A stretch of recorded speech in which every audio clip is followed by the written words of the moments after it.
ಕನಸಿನಲ್ಲಿ ಇವು ಕಾಣಿಸಿದರೆ ಮಾತ್ರ ಯಾರಿಗೂ ಹೇಳಬೇಡಿ, ಇದರಿಂದ ನಿಮಗೆ ನಷ್ಟ ಆಗಬಹುದು. ಅಥವಾ ಈ ರೀತಿ ಕನಸು ನಿಮಗೆ ಕಂಡರೆ ಯಾರಿಗೂ ಹೇಳಬಾರದು.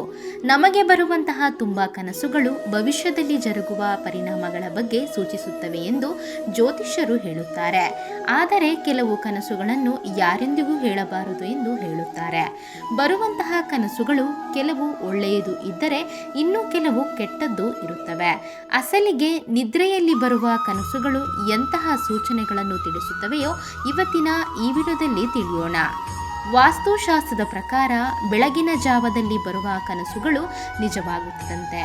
ಯಾವುದಾದರೂ ಕನಸು ಸೂರ್ಯೋದಯದ ನಂತರ ಬಂದರೆ ಸುಮಾರು 15 ದಿನಗಳಲ್ಲಿ ಅದು ನಿಜವಾಗುತ್ತದಂತೆ. ಕನಸಿನ ಗ್ರಂಥಗಳ ಪ್ರಕಾರ ಯಾರಾದರೂ ಸತ್ತು ಹೋದ ಹಾಗೆ ಕನಸು ಬಿದ್ದರೆ ಯಾರಿಗೂ ಹೇಳಬಾರದು. ಇಂತಹ ಕನಸು ಬಂದರೆ ಹತ್ತಿರದಲ್ಲೇ ನಿಮ್ಮ ಜೀವನದಲ್ಲಿ ಇರುವ ಎಲ್ಲ ಕಷ್ಟಗಳು ದೂರವಾಗುತ್ತವೆ ಎಂದು ಅರ್ಥ. ನಿಮ್ಮ ಕನಸಿನಲ್ಲಿ ನಿಮ್ಮ ಮರಣವನ್ನು ಕಂಡರೆ ಅದು ಶುಭಪ್ರದವಂತೆ. ನೀವು ಹತ್ತಿರದಲ್ಲೇ ಅದೃಷ್ಟವನ್ನು ಹೊಂದುತ್ತೀರಾ ಎಂದು ಅರ್ಥ. ಇನ್ನು ಮರಣಕ್ಕೆ ಸಂಬಂಧಿಸಿದ ಹಾಗೆ ಕೆಲವು ಕೆಟ್ಟ ಕನಸುಗಳು ಕೂಡ ಇರುತ್ತವೆ. ಕನಸಿನಲ್ಲಿ ಯಾವುದಾದರೂ ಆತ್ಮಹತ್ಯೆ ರೀತಿಯ ಕನಸು ಬಂದರೆ ಅದು ತುಂಬ ಕೆಟ್ಟದ್ದು. ಇಂತಹ ಕನಸು ಬಂದರೆ ಏನಾದರೂ ಸಮಸ್ಯೆ ಬರಬಹುದು ಎಂದು ಅರ್ಥ. ಬಂಗಾರದ ಆಭರಣಗಳು ಕನಸಿನಲ್ಲಿ ಕಂಡರೆ ತುಂಬ ಒಳ್ಳೆಯದು ಎಂದು ಹೇಳಲಾಗುತ್ತದೆ.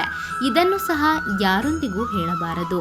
ಬಂಗಾರವನ್ನು ಕನಸಿನಲ್ಲಿ ಕಂಡರೆ ಹತ್ತಿರದಲ್ಲೇ ನಿಮ್ಮ ಸಂಪತ್ತು ಹೆಚ್ಚಾಗುತ್ತದೆ ಎಂದು ಅರ್ಥ ಮಾಡಿಕೊಳ್ಳಬೇಕು.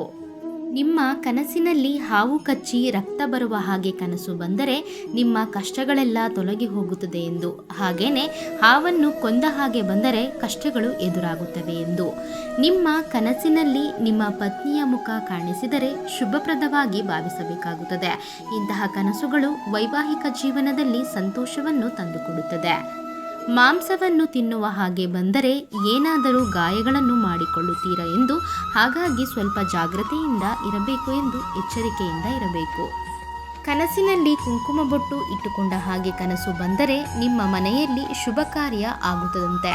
ನಿಮ್ಮ ಅಂಗೈಯಲ್ಲಿ ಕೆರೆತ ಶುರುವಾದರೆ ಆಕಸ್ಮಿಕವಾಗಿ ಹಣ ಬರುವ ಅವಕಾಶ ಇರುತ್ತದೆ.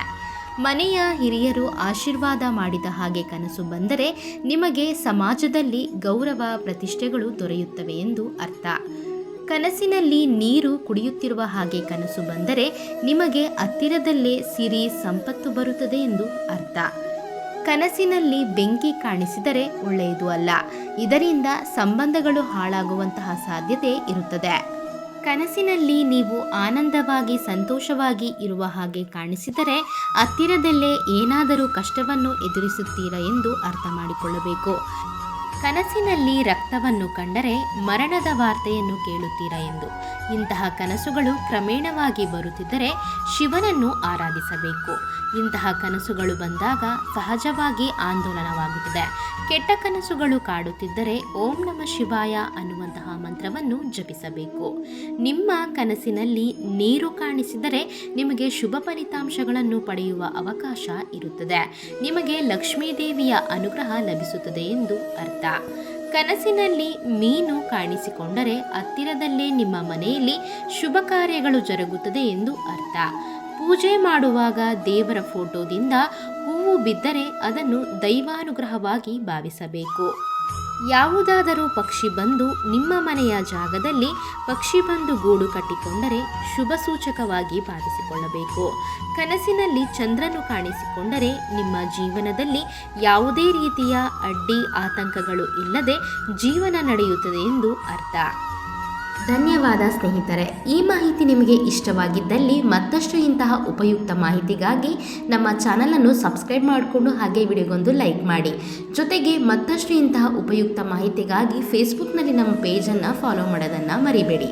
So thanks for watching our videos.